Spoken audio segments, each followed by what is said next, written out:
Hey everyone, you're listening to Midlife Matters. I'm Marie, and each week I'm joined by my friends Julie and Mindy to talk about all the topics keeping women in the middle years up at night. Today we're talking with Joyce Shulman about a great new program she's started called 99 Walks. We'll be talking about building friendships and community, physical and emotional health, and the many ways that all of these things can be strengthened through walking. Let's get started.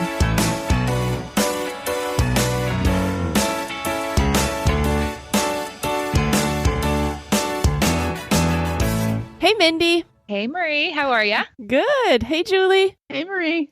It's good to see you guys today. Great to see you. Great to be here. Today, we're going to be talking about women, friendship, and the way those two things combine through walking. And I think that those three things, women, friendship, and walking, are some of our favorite subjects. I believe we've probably mentioned it maybe once in every single episode about how we like to walk, how we've each walked together, how I have found new walking friends since I moved. So yes, vital.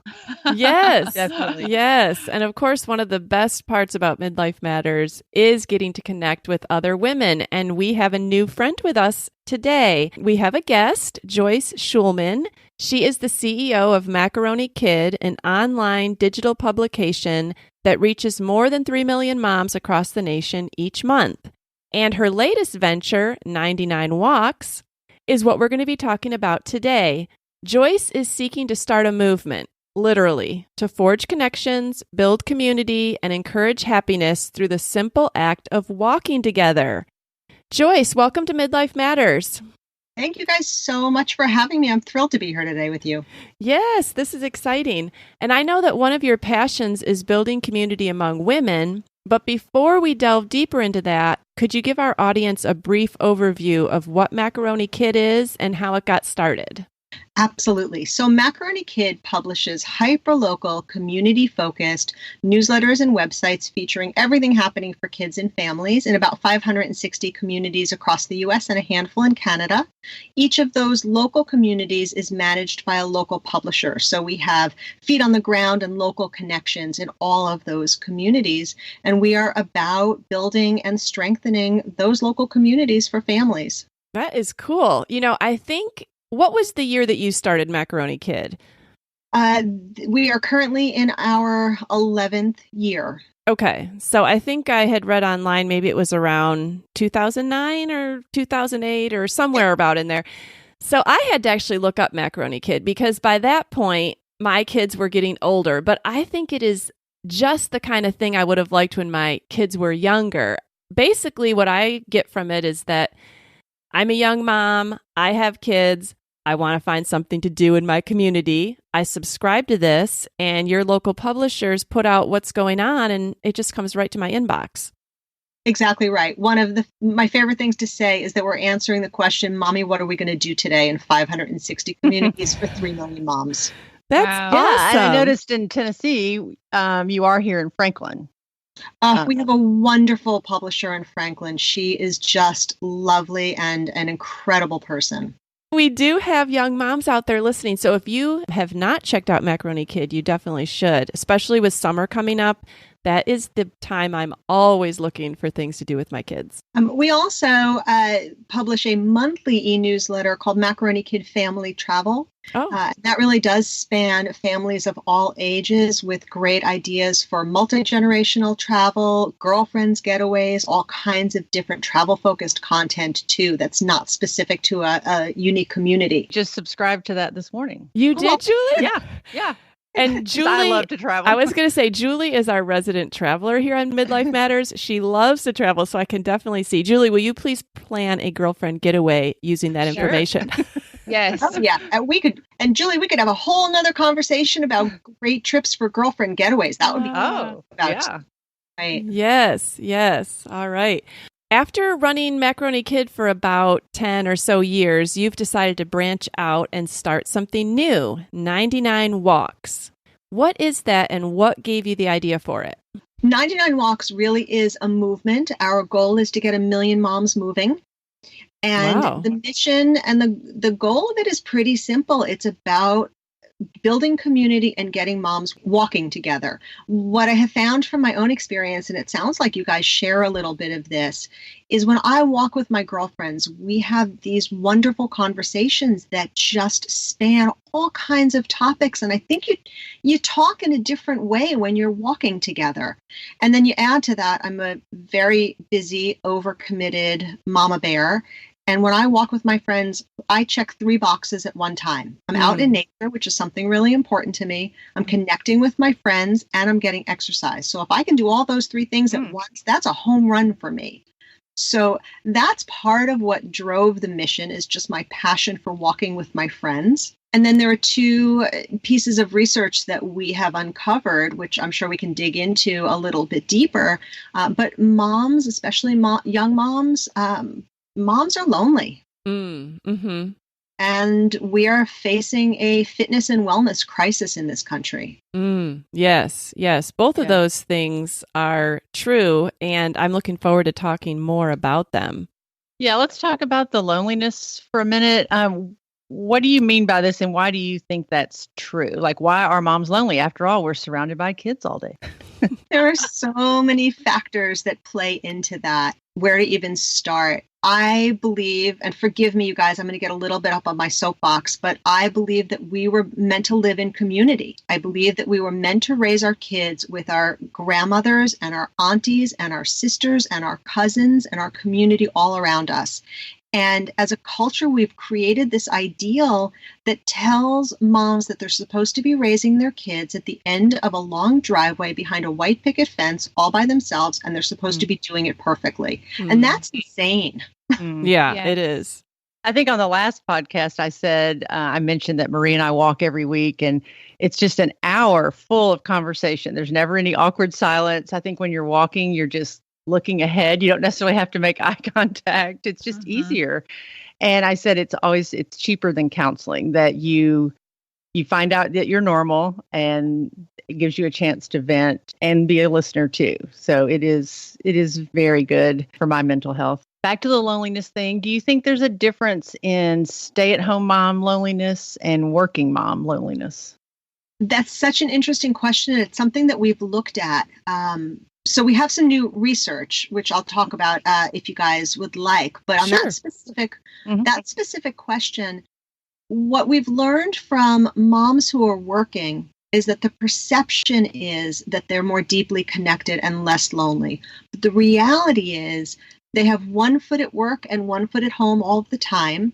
And what they're missing out on very often in their work life is the social piece of that, because working moms are the most focused workers in the world, because they are getting in, they are doing their work, and they are getting home.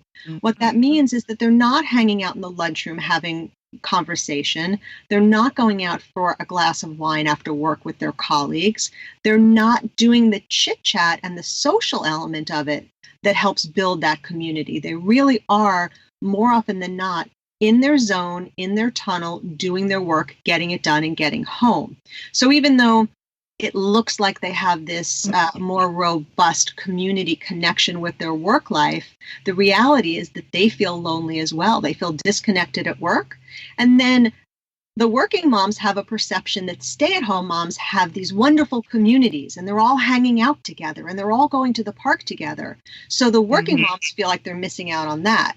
Conversely, the stay-at-home moms, the reality of being a stay-at-home mom is not that beautiful picture of meeting up with 4 fabulous girlfriends and their adorable children to go to the park and chit-chat every day. So true.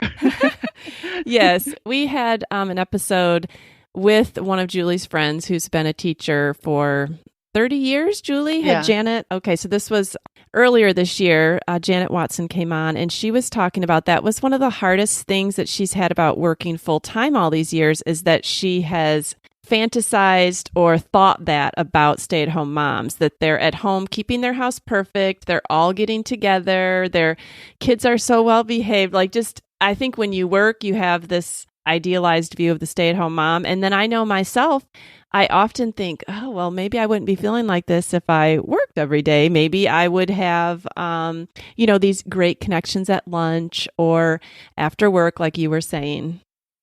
Yeah, the reality is truly that the grass is always greener, and moms are lonely, regardless of whether they're working or they're not working. Right. Do you find that women are maybe ashamed to admit they're lonely? Like, if I say I'm lonely, maybe something's wrong with me. Oh, absolutely. Absolutely. I think loneliness is one of those secrets that we keep. And interestingly, I do think that we've seen a shift over the last several years, a little bit away from the perfect mom. I think people are being willing to be more public about their their perceived imperfections. I think social media has actually there's been a little bit of backlash, and I think that's been healthy. People are willing to say, I failed as a mom today. And the social media community in large part will say, that's okay, I did too. So I think we're seeing some of the edge come off the perfection model or ideal.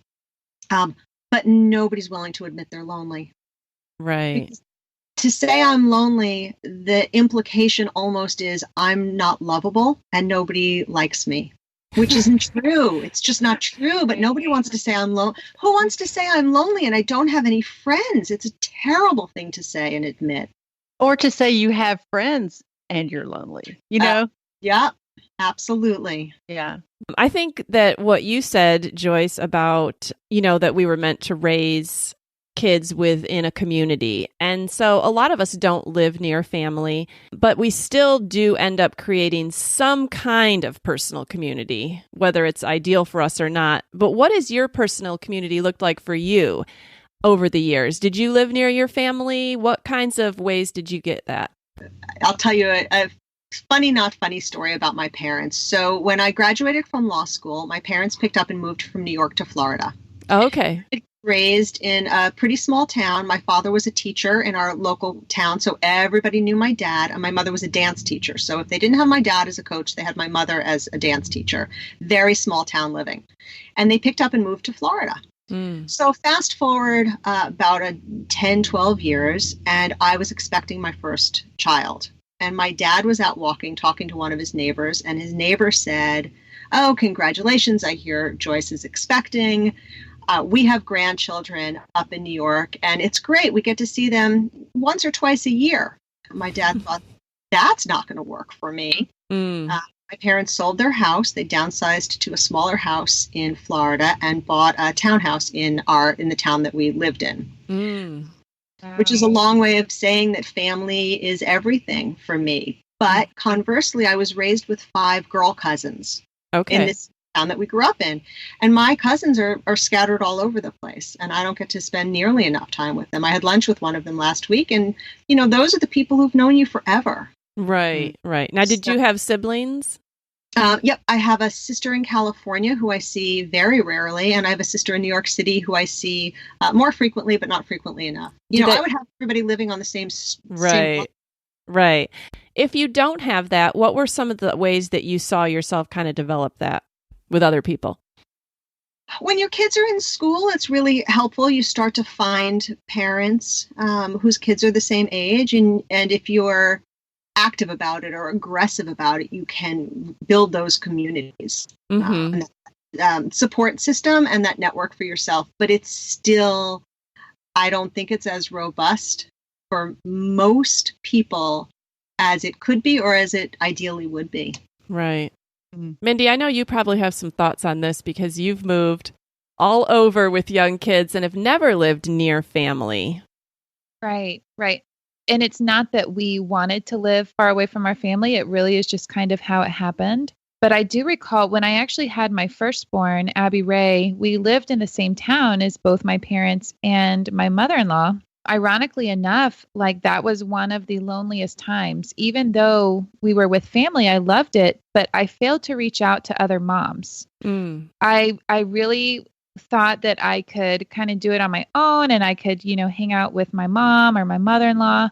And I was really missing that peer relationship, that person that's going through the same thing at the same time, or that person that their child has just come out of that stage that you're like, is this ever going to end? So when we moved away, as much as I missed our family, it forced me to reach out to other moms. And so at that point, I was able to get involved in a MOPS group, Mothers of Preschoolers, and it was able to provide at least a community for me at our church to meet other moms. So from there, just seeing the importance, it was like all these light bulbs kept going off. Like, wow, I didn't realize I was so lonely. I didn't realize I needed these friends so desperately, but it was like this cloud lifted off of me when I got together with other moms going through the same thing.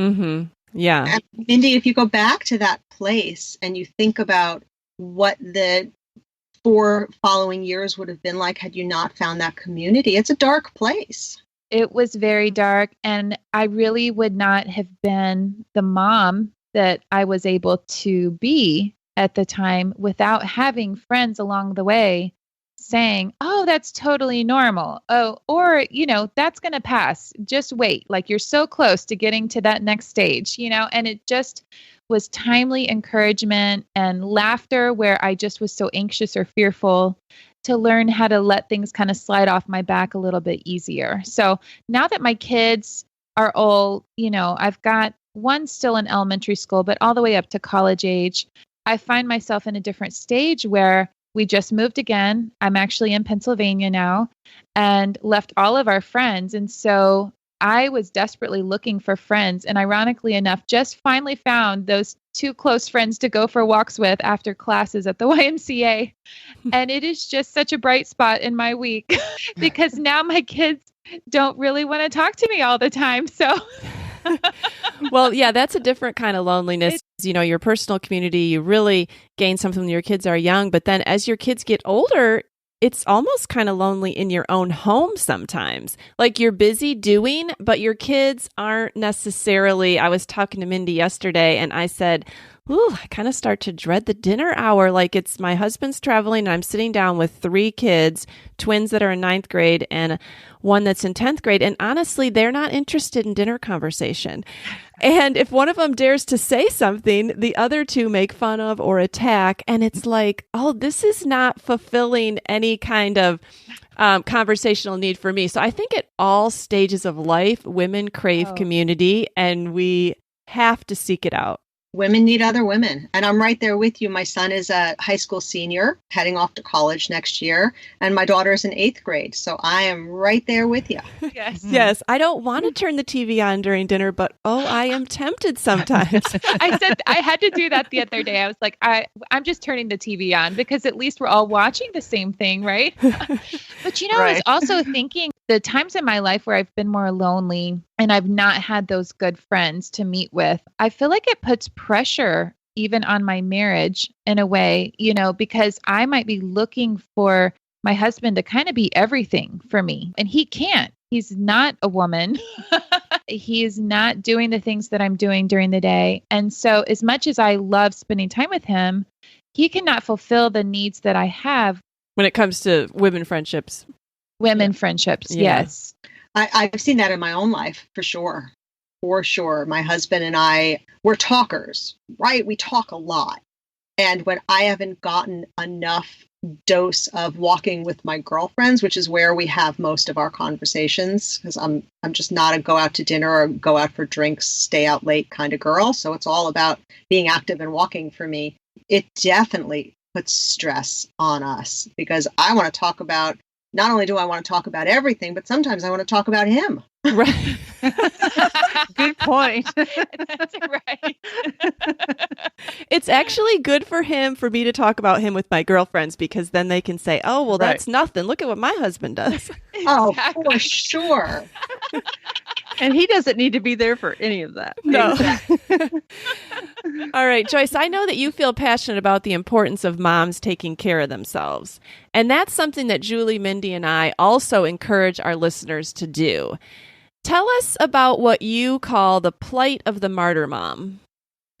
That's an interesting article that I wrote several years ago for Huffington Post that I think really hit a chord with a lot of moms. But similar to a little bit of what we were talking about before, we are walking around in a society and a community that really exalts the martyr mom. We are sent messages that in order to be a good mom, to be the best mom that we want to be, and which is what we all want to do, you have to put your children first always and yourself last always. And it's just not true. It's simply not true. If you're not taking care of yourself, you do not have the fuel you need to take care of others, number one. And number two, frankly, you're entitled to your own joy and your own happiness. And by pushing all of that aside and embracing the busyness of doing everything for everyone else and nothing for yourself, one of the things we're doing is teaching our children that that's the way that they should be living. And I don't think there's any mom in the world who would want their child to grow up with no ability or no feeling that they have the right to seek their own happiness as well. We don't want to teach our children that. And yet that's what we do every time we say, I can't do that for me because I have to give everything to you. You know, I love that you're saying that. It put it in perspective for me as my daughter got older. And I thought, would I want her to live like that? And I was like, no, I wouldn't want my daughter to live like that. Then why am I allowing myself to live like that? So that was something that was, it was just one of those light bulbs that went off that I thought, my kids need to see me taking care of myself. And that actually brings me to my next question. I am definitely an advocate of friendship and wellness. Those things are two just vital parts of my life. I've enjoyed walking alone. I enjoy walking with friends. But I was curious why you picked walking. Of all of the activities that you really could pick to help women kind of have that community, why walking? What was it about that? It's a couple of things. Almost all of us are meant to walk, and almost all of us can walk. And as we talked about earlier, there is a terrible fitness and wellness crisis in this country.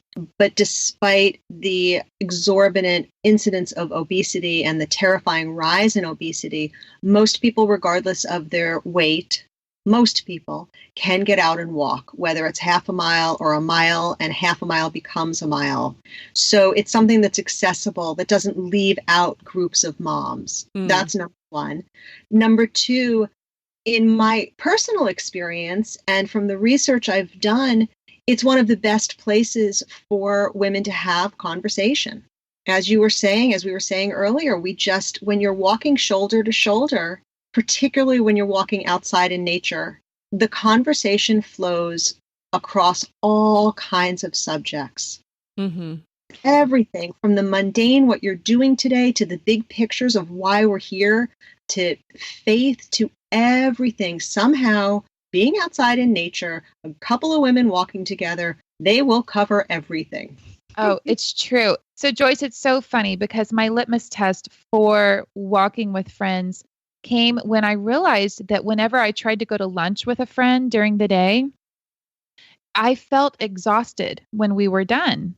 And I felt like that time, as much as I wanted to see that friend, I almost felt like it was wasted in a way, because we would sit there and try to have a conversation. And then if it lasted a couple hours, I thought, well, there went all of my time. I have to go pick up kids from school now. Well, ironically, when I go for a walk with a friend, I never feel like that time is wasted. I feel so refreshed when I'm done that I feel like I'm getting the exercise, like I'm moving, I'm feeling really good. In my mind, I think, okay, I can check the exercise box off and also check the friendship box off. And then I'm totally fine going back to be with my kids again. That's very true. And there's a physiological impact of that too.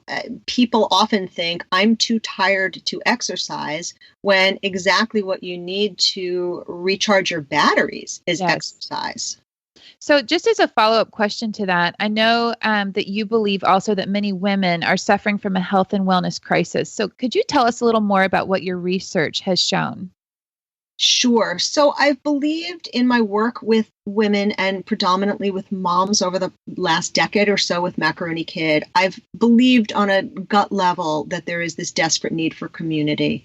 And of course, the research out there on fitness and wellness and eating and obesity, you can't hide from that research. So I went to look a little bit on research around loneliness. And there's an interesting study out of the UK from just a couple of years ago about moms and loneliness, but there was nothing I could find in the US. So because we have this relationship with 3 million moms, we went out and did some of our own research.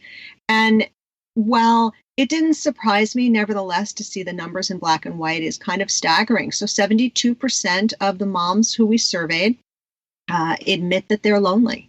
And then we asked more open-ended questions, and the comments that came back were really startling and heartbreaking. Many dozens of women saying, I don't have time for my friends. I don't have any friends. I moved to a new community and never made any friends. My family lives far away. I'm completely by myself. This profound sense of isolation that came through with some of these answers was heartbreaking. When you were going to come on, I was thinking about my relationship with walking over the years. And I was thinking about, right from the time that my first child was born, all the way up now to middle age, I have always had at least one walking buddy. And I can remember, especially when my kids were young, my second I couldn't wait for him to be old enough to be propped up in the double stroller. Yes. So that I could get back out there and walk with my friends, because you're kind of limited when they're just real tiny infant. But all weather, unless it was just pouring down rain, but all times of year, I can and those are the moms. I don't even live in some of those communities anymore, but those walking buddies, I still feel a connection to. I feel like if I saw them tomorrow, we could pick up right where we left off. I think that walking with someone is just that powerful. I couldn't agree more. Even just if you're with your children, whereas they might not be in a talkative mood, but it just always seems like on a walk, people are just more open. That seems to be something that we're seeing growing already in the 99 Walks community, is that more women, more moms than I expected are walking with their children. Oh, interesting. They're young children? Yeah, even with some younger children. Teenagers, but also some younger kids. Oh, that's interesting. Yeah.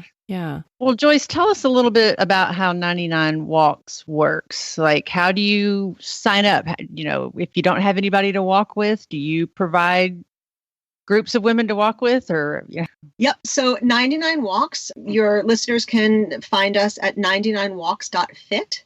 What we are doing is a whole host of things to support women on this walking journey. So with monthly challenges or seasonal challenges, so we're just kicking off our spring challenge right now. Each month there's a theme. The theme for the month of April is Ignite. We're encouraging people to really ignite their passions and go after the things that they want and generate their own energy and enthusiasm towards those things. We encourage people to come in with a team of 3. And if people don't have a team of 3, we will pair you with 2 others, either locally, but more likely not locally, because one of the things that we have learned is that walking with people who are not next to you, but who are on your phone, that works great too. So we're creating these teams of women across the country. And a team of 3 is challenged to crush 99 miles during the month together. A woman who chooses to walk solo is going to try to crush 33 on her own, and we've seen some incredible success already. You're not in the same location as your teammates. Are you actually talking while you walk, or is it just keeping up and encouraging through text or other means? It's both of those. So there's an accountability element of keeping up in text, and we also encourage people to connect and schedule calls to walk together. So I'll give you an example. The team that I'm on, my daughter is adopted. We adopted her from China 12 years ago, and we traveled to China with 8 other families. And these are families and moms who I shared this very profound experience with, and I haven't seen since. Now, we keep up very, very casually on Facebook. But when we started 99 Walks, I reached out to 2 of these women and I said, will you be on my team? So one of these women lives in Spokane, Washington. So other side of the country, couldn't be further from me in New York. The other lives in Richmond, Virginia. And we've reconnected, and we've only managed to get on the phone with the time change and everything else once or twice. But we are keeping up with text, and we have this sense of being in it together and the chance to catch up with these women who I adore and who have this unique shared experience with me has been magical, honestly. Oh, that's awesome. That's neat. I was looking at your website this morning and I loved some of your ideas for teams. Like you mentioned old college roommates or friends who moved away or even family that doesn't live near you or neighborhood moms. Or I think you even mentioned a book club. You could meet and talk about books as you walk. Yeah. So those are some really cool ideas. And I think accountability factor is huge because I know just with my Fitbit, I've done little challenges with other people and I've found at the end of the night, I'll look and see that somebody's ahead of me. I'll actually get out of bed and walk around the house to get my numbers. That is hilarious. It keeps you moving. So like if you're competitive in nature at all, I think it's kind of a cool way to, not that you're trying to beat anybody out, but just you want to hold up your end of the deal, Sure. Are there any prizes, Joyce? There are prizes. But just circling back for a moment to that sense of accountability and that little bit of competitive spirit, one of the things that I believed was missing from a lot of these challenges that are out there is this community piece, which is why the team element is so important to me because, a little bit of competition will help you get up and keep going, but it won't feed that other piece that I think is so important. Right. Right. I know my mother is 83 and she has walked all through her 50s, 60s, and 70s with two other women that were neighbors that were a little younger than her. They walked 4 miles a day, 7 days a week. That's and impressive. They would, on their route, the other two would ring her doorbell and she knew what time, they did it the same time every day. And she said, oh, even the days I didn't want to go, I did it because I knew they had stopped by. She went for them, but she was always glad she had done it afterwards. I know she moved to Nashville and doesn't have that anymore. And she quit walking, because the accountability was gone. In May, we are going to do a special mother-daughter challenge. That's not intended for moms with their younger daughters. It's intended for us and our mothers. That's interesting. That's so special for Mother's Day, Julie. That could be your gift to her. Yeah. And she's got a great neighborhood for walking, too. Yeah. It's nice and flat, and there's a lot of cute houses to look at. Yeah. Speaking of nice places to walk, this is kind of a funny question, but the first thing that I thought of when I thought of walking is I used to live in a southern climate and have now moved to this New England state where it's a lot colder, darker, and windier. And so my question to you is, do you give suggestions for people in these colder climates? Like, where do they go walk? I'm curious. I'm learning still. I would rather be outside, but if I cannot get outside, what do you suggest? Well, let's start with when you can get outside. We did an interesting article and video on dressing for cold weather walking and also some of the physical benefits of walking in the cold. So if you're not talking about sub-zero kinds of temperatures, if it's not 8 degrees, being outside, if you're dressed properly for it, is probably better for you than you think it is. Are you telling me to put my big girl panties on? Pretty well. I'm telling you to put on the right big girl panties. Okay. There's an expression in the outdoor world. My husband is a big mountaineer, a big outdoor guy, and there's an expression that there's no such thing as bad weather. There's only bad clothing. Yes. I need to go shopping. That's what I need to do. So I can send you that article. That's great. it. I love that. There are some days where it's too icy or just not safe. Right. In those instances, there's mall walking. Yes, mall walking is a big thing. I used to live in New York State, Joyce. I grew up there. And it's funny to me. Now I live in Tennessee and I walk with Julie every week. And if it's like going to be below 40, she wants to walk. You were going to say something. She wants to walk on the indoor track. Let me add 2 thoughts to that. There are few things as magnificent as walking in fresh snow. Yes, Mindy. Oh come on. Really? See, I do that. And especially at night, like when the street lights shine down on it. I mean, it's just gorgeous. It really is It's beautiful. magic. Don't get me wrong. I love nature. I like to hike. Well, do you know when we went to Chicago, it was 15 degrees and you couldn't get me off the streets of Chicago. I love it so much. I was up and down that magnificent mile so many times. But I come home to 30 degrees and I'm like, oh, it's too cold to get outside. That's true. I can always do more on vacation. Yeah. All right. I'll get some better clothes. Well, I am curious about, have you received feedback from women that are doing this? And then like, what's the feedback that you're hearing? Truthfully, we just launched this movement in January, and the feedback has taken my breath away. Oh, wow. People are connecting in ways that go beyond what I thought was possible in such a short period of time. People are making dramatic improvements in their fitness and wellness. People are losing a lot of weight, and this has never been intended as a weight loss program. Wow. But what happens is once you start moving your body and paying attention to your body, that's number one, you just tend to take better care of your physical plant. Number two, as I alluded to earlier, I do believe that some of the wellness crisis and the weight crisis we're facing is symptomatic of us being lonely. We're self-medicating our loneliness. Right. Mm-hmm.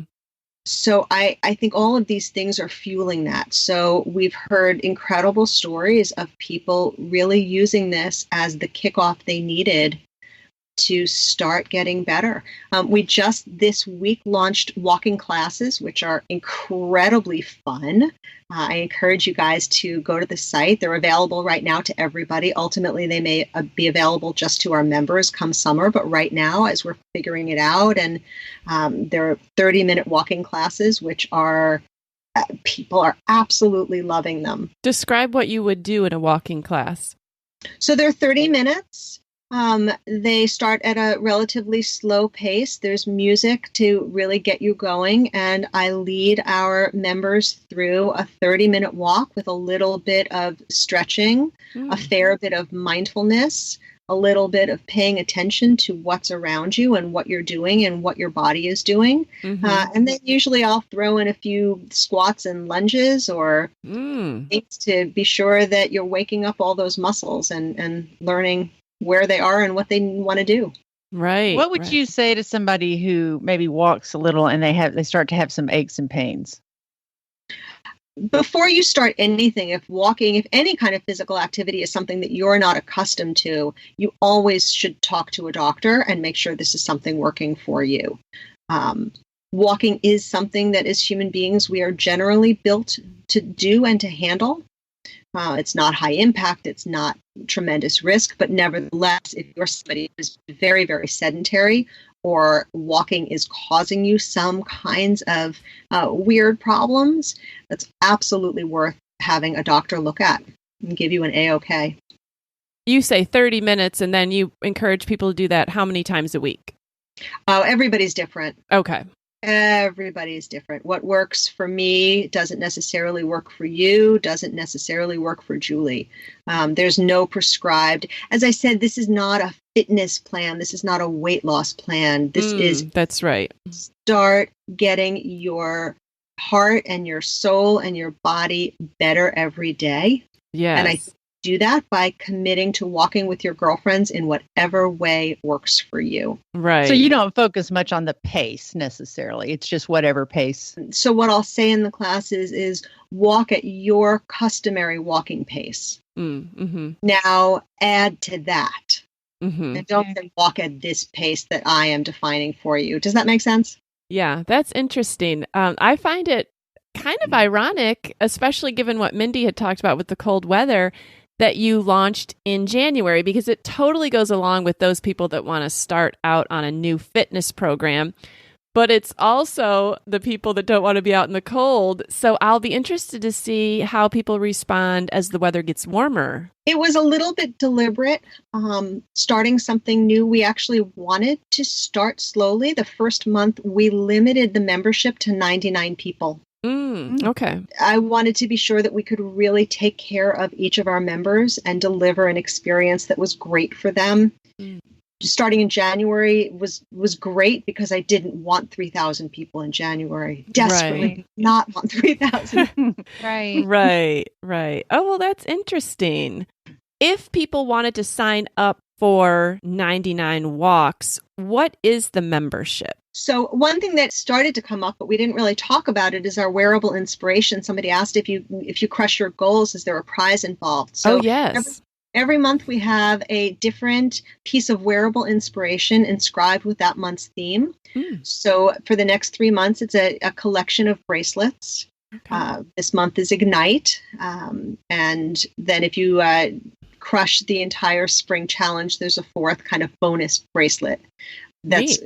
Is the Transform bracelet. So there is that kind of incentive to keep you going. Mm-hmm. So membership is $16 a month, which includes access to the classes, daily inspiration, lots of other content. In mid-April, we will be launching No Sugar Week, where we'll be encouraging our members to start paying attention to how much sugar is sneaking into everything they're eating, and a whole bunch of other programs that we do throughout the course of the month and support. And of course, the wearable inspiration. So it's $16 a month. It's $40 for the spring season. Oh, okay. Which is how many months? 3 months. 3 months. Okay. Okay, that's great. That's really cool. So you suggest people try to maybe get their own team of people that might like to do it. And then if they can't, you will add someone in. We will build teams for you if that's your preference. Absolutely. Okay. Not a problem. Yeah. Yeah. Oh, well, that's really cool. I mean, I haven't heard of this concept before, like a walking club like this. Is that's probably something that you looked into before you started? Like this is a need that you saw and no one else was meeting it?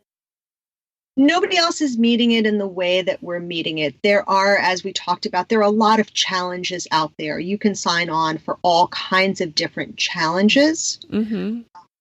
But nobody is looking at this from a community and connection standpoint. And we always are community and connection and support first. That's what we're about. The challenges are kind of the fun part.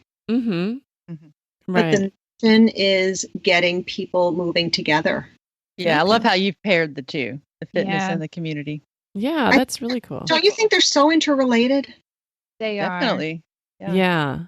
So on Midlife Matters, we love to talk about all the topics keeping women in the middle years up at night. Joyce, you're in the midlife stage. What are some of the things that are keeping you up in your life right now? Can I start with a story? It's going to Sure, I love a story.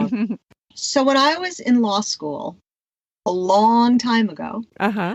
I was sitting in my civil procedure class and I had a full-on existential crisis when I realized that my life was never going to be long enough to read all of the works of Shakespeare, all of the works of Plato, accomplish everything I wanted to, read and absorb everything I wanted to. There just literally wasn't going to be enough time. So the thing that weighs heavy on my mind and what gets me out of bed at 4:00 in the morning is frankly the passage of time. I'm profoundly aware of the fact that we have a limited opportunity, we don't know how long it is, but whatever it is, it's limited. Mm-hmm. Our time to accomplish what we want to accomplish, do what we want to do, have the adventures we want to have. And the reality is that every day, whatever that allotted time is, we have one less day of it. Yeah. It's diminishing in front of our very eyes. So I have this incredibly strong drive to make the most of it. And what keeps me up at night is the fact that time is passing without me having accomplished everything I want to accomplish.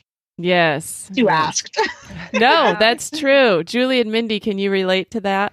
Oh, I can. I think something about turning 50 for me really makes that passage of time seem even more in the forefront of my mind. My daughter is expecting a baby, and I feel like I just had her. I just think of, gosh, how quickly that passed. So I do have a lot of things I still want to do, and I think I want to do them now while I'm healthy, while I feel good, and I want to keep feeling good. So that's why fitness is important. And so, yeah, I do have a lot that I want to do too. That intentionality is what really speaks to me. I try to take that into each just aspect of my life. With the children that are still at home, I think they only have so much time left, Mm-hmm. and I really want to help shepherd them into adulthood well. My college age daughter, everything in my mind, I compartmentalize into, okay, I have this much time to accomplish this. And so it's constantly in the back of my mind. When the kids come home from school, I think this is an evening we have together. They're going to be going to bed by 9:00. And so what do we want to accomplish in that time? And even if it's just sitting on the couch and, and we're kind of just hanging out together, that's important to me. Times of silence, times to be still, times to giggle, times to play. But yes, I love the intentionality that you speak of because it's a life and it's valuable and it's passing quickly.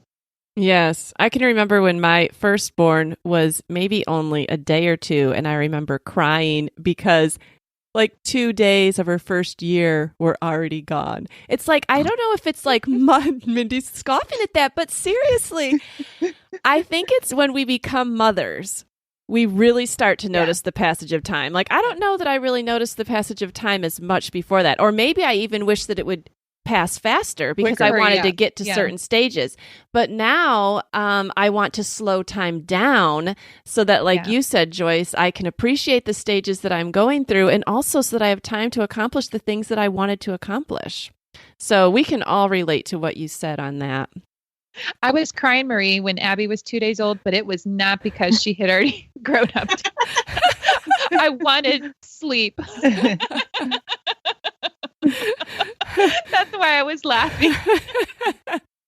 Well, Joyce, you're raising 2 teenagers, one of whom is about to leave for college. And how do you feel about this stage, this year? Has anything caught you by surprise?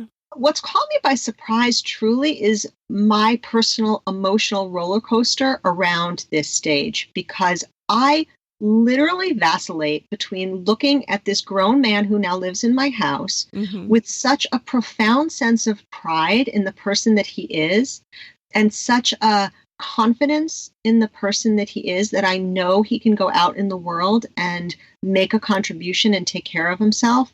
So there are moments of that pride, and there are moments of, honestly, what feels like this devastating loss and a deep desire to scream and roll the clock back to do all of the things that I missed. Yes. That urge to have your eldest be a baby again. And I was so great at the baby stage. I was another one who was crying like, when are these kids going to have a little tiny life of their own? Because it's a lot. Yeah. So here's what I want. I want 24 hours of the baby stage back. Right.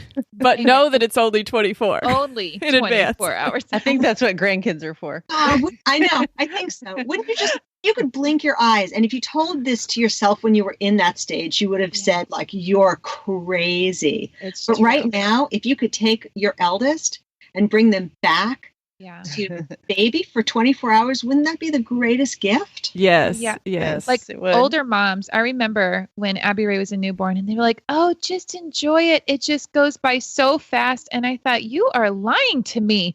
But these days never end. These are the longest days of my life. I wish it would go by faster. But I get it now. I mean, it's just, I totally get it. Yes. And yes. If I could get her back. Yes. And one of the things I speculate on over the years, Joyce, because Mindy, Julie, and I, we've all been mostly, for the most part, stay-at-home moms. And I always love to find out these answers from women that have had a career the whole time. You still feel the same. Sometimes I think, oh, maybe I'd feel different if I worked, but that's not the case. I do think that women who work are better able to distract themselves from some of these feelings. That's the reality. Your days are filled, at least. My days are very filled. So interestingly, the times that this kind of emotion comes over me is usually when I'm driving, and often when I'm driving home from work. Oh, okay. So I do think that working moms have a better ability to compartmentalize and distract themselves from these feelings. Right. And, listeners, this is the kind of thing that women need community for. Absolutely. So something like 99 Walks or any way that you can develop community with other moms is so crucial. Absolutely. Our husbands would be grateful for us to be a part of something like this.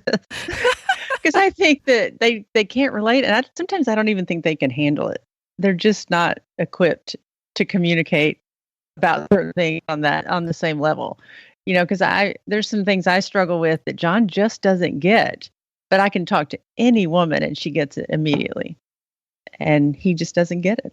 And there is, and we've been talking around this quite a bit, but there is so much comfort in that shared experience that you share with another woman and another mom. Mm-hmm. There are topics, certainly with women in this stage, around the changes in our bodies. Mm-hmm. That stuff that you can't talk to anybody about. But I'm telling you, you get on a trail. It's true. We're talking about. Yeah, the appropriate temperature for a bedroom at 3 a.m. That's a conversation with your husband. Okay, I do have to put a plug in though, because since our daughter's gone to college and we've moved, before I was able to make some friends, my husband and I have found that we thoroughly enjoy walking together. Sometimes you get it to a point in marriage where you come home at night and you're sitting around, you're coexisting. The night is just going away. Somebody's paying bills. Somebody's cleaning up. Somebody's helping somebody with homework.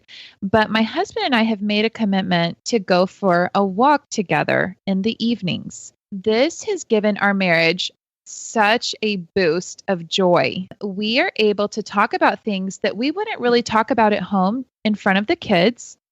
We're also able to kind of work through things that would be more anxiety ridden if we were just sitting, twiddling our thumbs, looking at each other across the table. Mm-hmm. So with Bryce and I walking, it has become our favorite thing to do as a couple. This might really be a great boost for your marriage too. Yeah, it's a really good point. All of the things that we talked about the way you communicate with somebody when you're walking shoulder to shoulder out in nature, 100% can impact a relationship. Oh, yes. Well, thank you so much, Joyce, for coming on Midlife Matters. Why don't you tell people how we can find you and how we can connect with you, and then also the best place to find out more about 99 Walks. Absolutely. So you can find me on social channels at MacKid Mama Bear, MACKID Bear, MacKid Mama Bear. And you can find 99 Walks at 99walks.fit. And also there is a private Facebook group, but it's open, meaning you have to ask for a membership because we really do want to keep a community feel, but we welcome every mama who wants to contribute to this community. Oh, well, that is cool. Well, thank you so much for coming on and sharing with us. I love hearing about what you have created here and more about your background and your family. It was so good to talk to you. Yeah, it was very special to get to know you guys. Thank you so much, Joyce. All right. Well, we'll talk to you soon, Joyce. Bye-bye, guys. Okay, bye. Bye. Friends, we're so glad you joined us today. If you enjoy Midlife Matters, we hope you'll tell a friend. Show them how to find us on their phone and hit the free subscribe button so that they never miss an episode. They can also download and listen to each episode right from our website, midlifematterspodcast.com. We'd love to hear from you. You can find us on Instagram and Facebook at Midlife Matters Podcast. You can also email us at midlifematterspodcast@gmail.com. Thanks so much for listening, and we'll see you back here next Wednesday. Bye.